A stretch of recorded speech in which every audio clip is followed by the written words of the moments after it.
Welcome to the Wealth Genius Podcast, brought to you by the ExpandWealth Real Estate Fund. Expand your wealth by investing in apartment buildings. Go to expandwealthfund.com to book your info session. The Wealth Genius Podcast, strategies for multifamily real estate investing, mindset, community, success. The Wealth Genius Podcast with your host, the Godfather of real estate, Alfonso Cuadra, who has expansive experience in business and massive success as a real estate investor. The Wealth Genius Podcast. Let's dive into today's episode.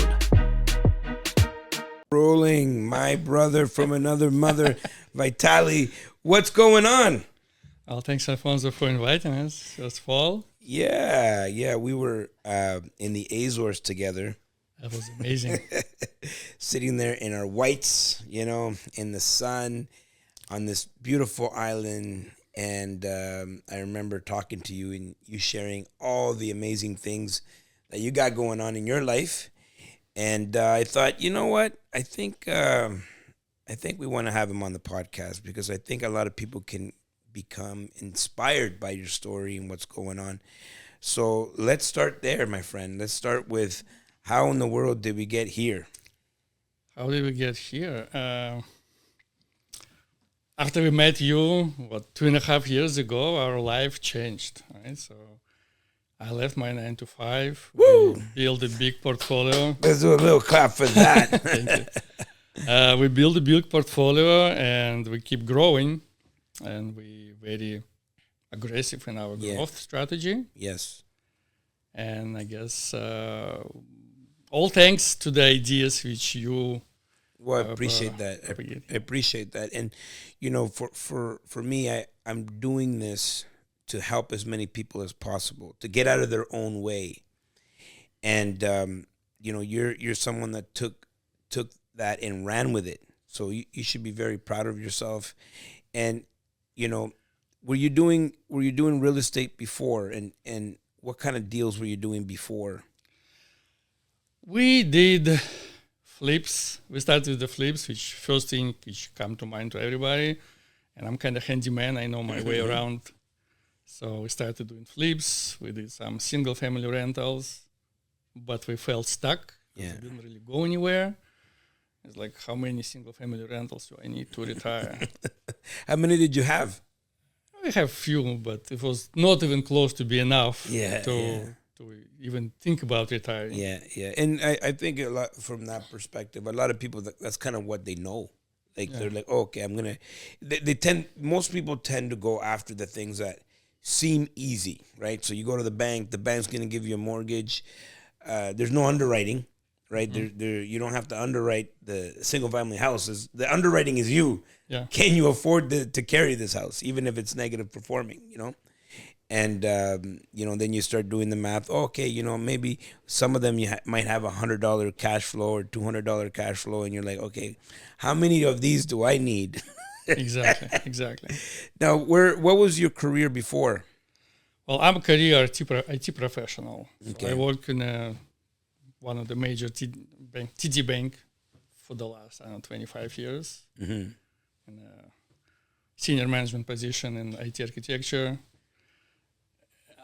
Was that your dream job? Was that like the job was that like the pinnacle for you? Where it's like you strive for that, and that. When I was younger, that was I guess it was a dream job. Yeah, like I was an IT guy all my life, and I liked it. Mm-hmm. But lately, I kind of felt like it's a golden cage. Right? You're stuck there. Waiting. You're waiting to retire and start living when you retire. So we both wanted to change that. Mm-hmm. That's why we started flipping, trying to do something to change the situation, to get out of the golden cage. And so the one memory I had that you shared with me is like you got your whole family and you're flipping the house. You're living in this house. You're doing renovations in the house, and your whole family's living in the house while you're doing these renovations. Well, yeah, that's our primary residence where we moved in there, the whole family, 6 of us, and we're doing renovations, and we're all sleeping in one little room because there's like no staircase, no kitchen, nothing. Yeah. You know what would have been nice if you had like a slide. You put a slide from upstairs to downstairs. Instead, I had a little ladder, so I would climb upstairs when somebody needs something.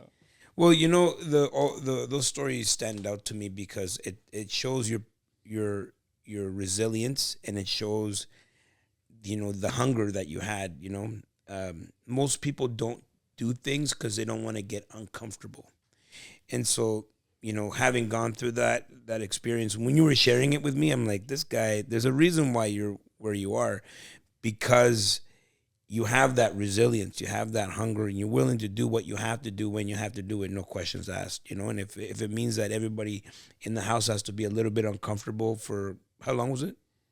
That's 2 months.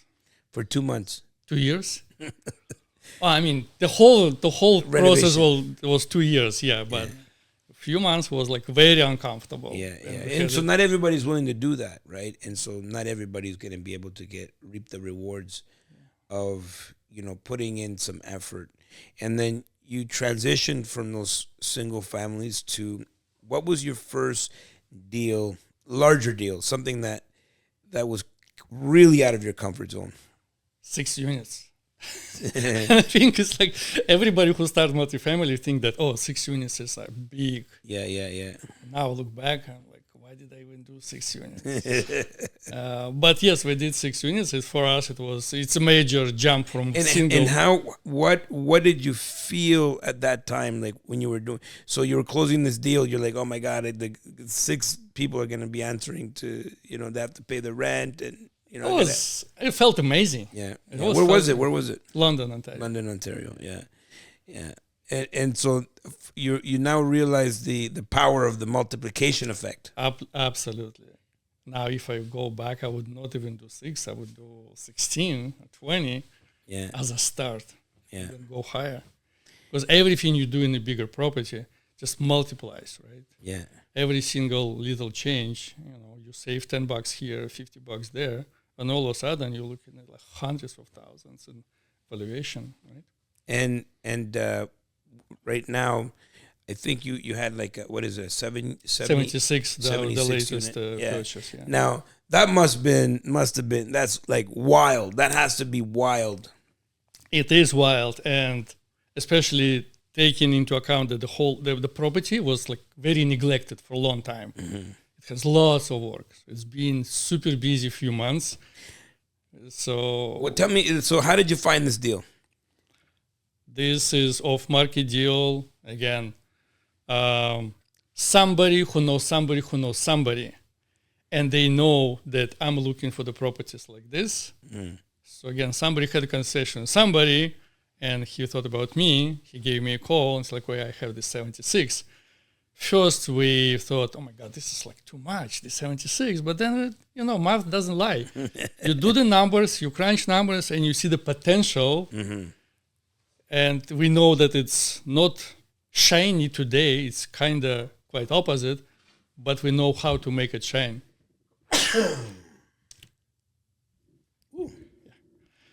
You gave me goosebumps.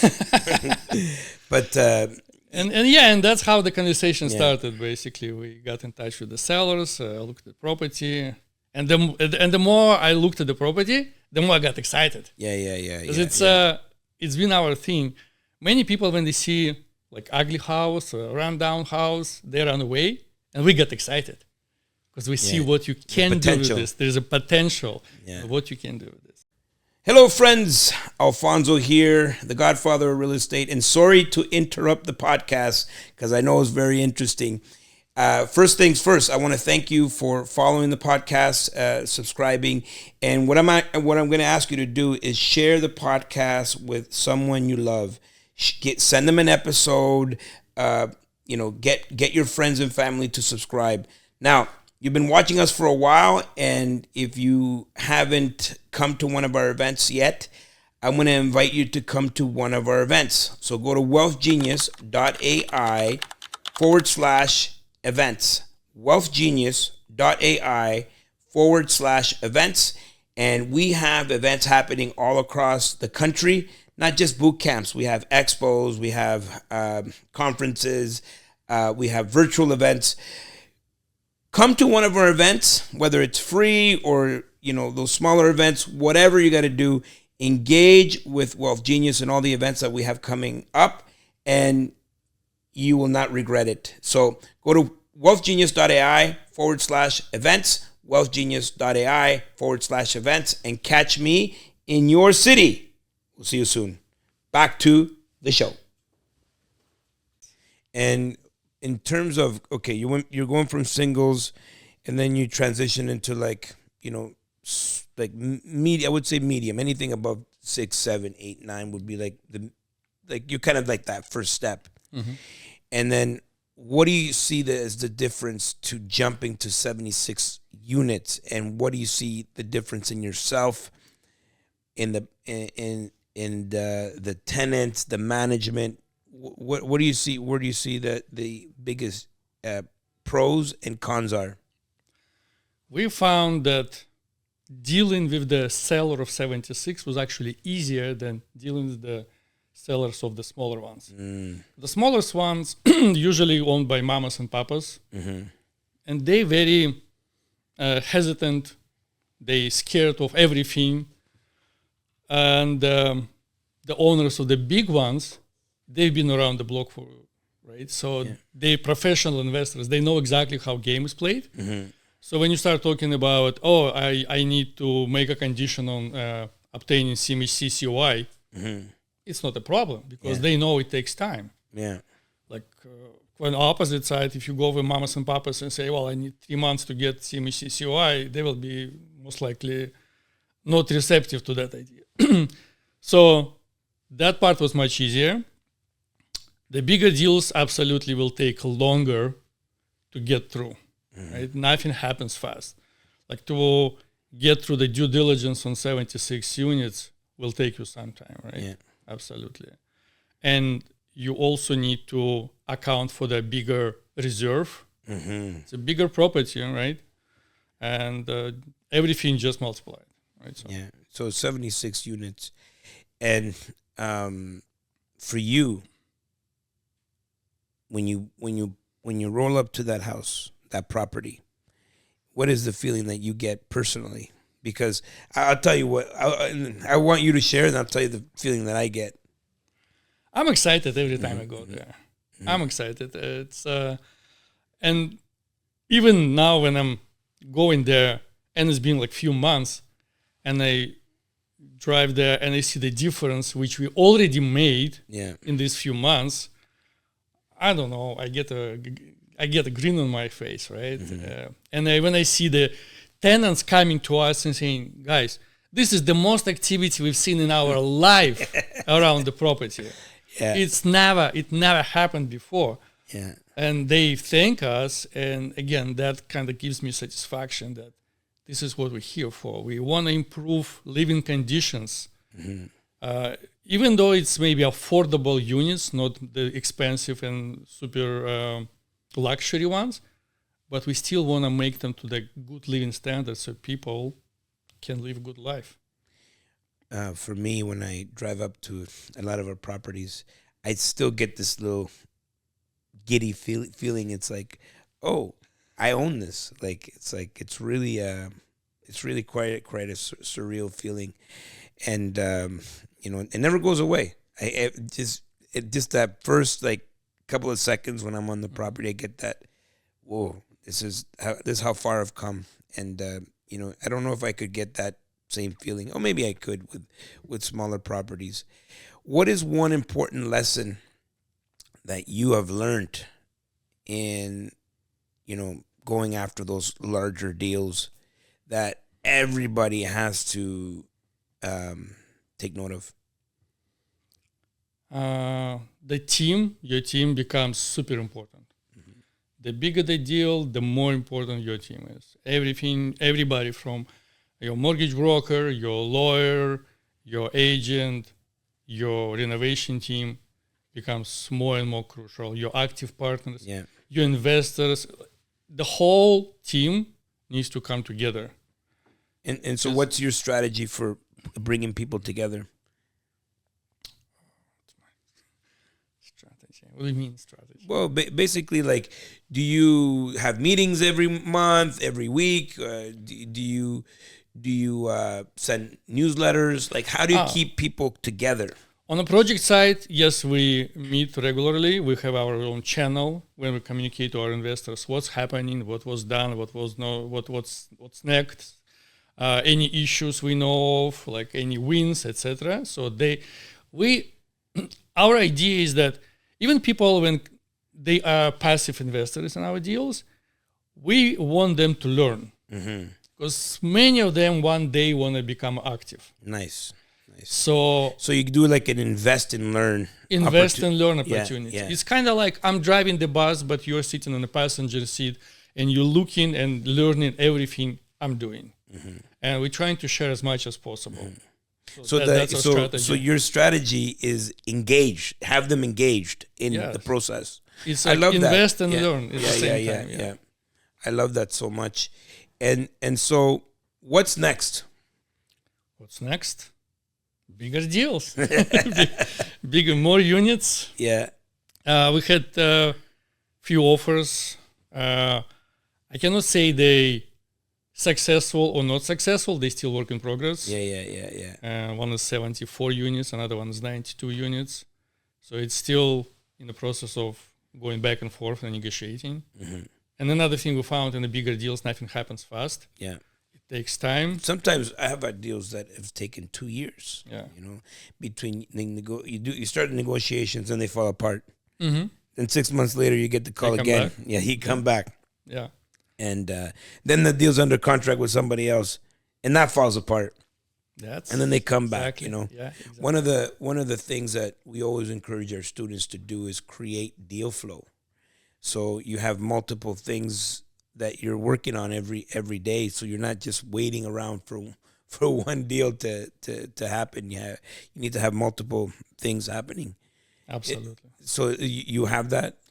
We have a very strong deal flow, and that was the first thing we did when we started. We developed the deal flow. But then now, when you look at when you switch to the bigger units, bigger properties, you realize that the deal flow, like on the bigger units, there are not that many for sale on the bigger side, right? So everything happens much slower. Yeah. You might have 10 sixplexes for sale and none of the 100 units for sale at the moment. Yeah. But the deal flow is very important, and we have a very good deal flow. We have many people calling me and just saying, hey, I have a deal for you. Like people who I've never met before. Yeah. Just because they know us. You're the guy. Because they know that this is what we're looking for, this is the location we're looking for. And everybody needs to be very specific about their buy box. Yes. You need to know exactly what you're buying and where you're buying. And that way, people around you will know that as well. So nobody's wasting anybody's time, right? Yeah. So they call you with a really, really good deal which fits your buy box. So depending on when this episode is going to run, maybe in a few weeks from now, but we are just a day before our Expand Investor Conference, and you're going to be taking the stage, and you're going to be talking about underwriting. That's right. And you're kind of like getting to be famous and known for underwriting.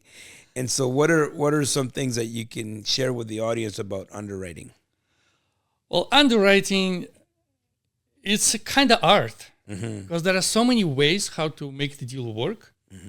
And we also believe that underwriting is crucial because it removes emotional aspect from the deal. You know how many times we get emotionally attached to the deal because we're working for so long on a deal. But underwriting is math. Numbers don't lie. If the numbers say the deal doesn't work, then no emotions here, right? It just doesn't work. And in our underwriting approach, we do it like iterations. You crunch numbers once, and you see if you arrive at the good result, right? So does it work or not? If it doesn't, you go back and you start adjusting little details here and there until you arrive to the result when it actually works. And then you do stress test. Then you do risk assessment. What happens if? What if the rate is not as I wanted or as I expected, right? What if the rents are lower? What if MLI Select is not available anymore? Yeah. Can you sustain conventional mortgage? And if your underwriting actually can survive all of that, then it's a great deal. Then you go for it. We're in the money. Yes, go for it. I love that, and I love how you've taken that on, and now that you have done deals and you've kind of are mastering the art of underwriting, and you're now able to teach it to other students and other members, and we love that and we appreciate that. So looking forward to the presentation, and as we wrap things up, I always like to reach to the guests and make sure they can leave us with something really inspirational, because I know that listening to this, who's ever listening to it, and by the way, we got a big following, I'll tell you that right now. Awesome. So people are going to be very inspired by this story, right? And so can you share us one quote or a mantra, something that you live by? Get comfortable to be uncomfortable. Getting comfortable being uncomfortable. Yes, I guess that thing resonated with me a lot. And for the last, 2.5, 3 years, I've been very uncomfortable because I'm pushing myself out of my comfort zone. Get out of your comfort zone. When you're in your comfort zone, you're dying. You're degrading. There is like nothing good happening. Yeah. And you need to push yourself. The moment you start pushing yourself, you're becoming uncomfortable. That's where the growth is. That's where the progress is. I love it so much. I always tell people to be comfortable is like the kiss of death. That's right.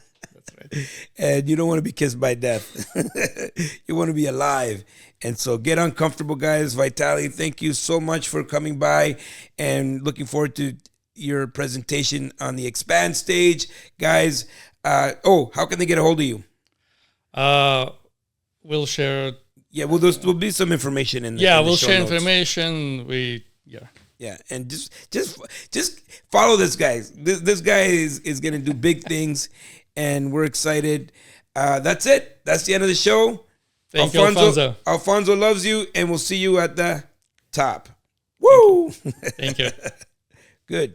We want to bring Expand to multiple different cities, and we're really excited about our next Expand number 9. We want to bring it back to where it all started. So Expand number 9 is going to happen in Ottawa, Ontario. For the very first time, Expand will come to Ottawa, where it all took place, where it all started. So that's May 1st, 2nd, and 3rd, the first weekend of May in Ottawa, Ontario. We're gonna turn it up. We're gonna turn it up in the nation's capital. Let's go.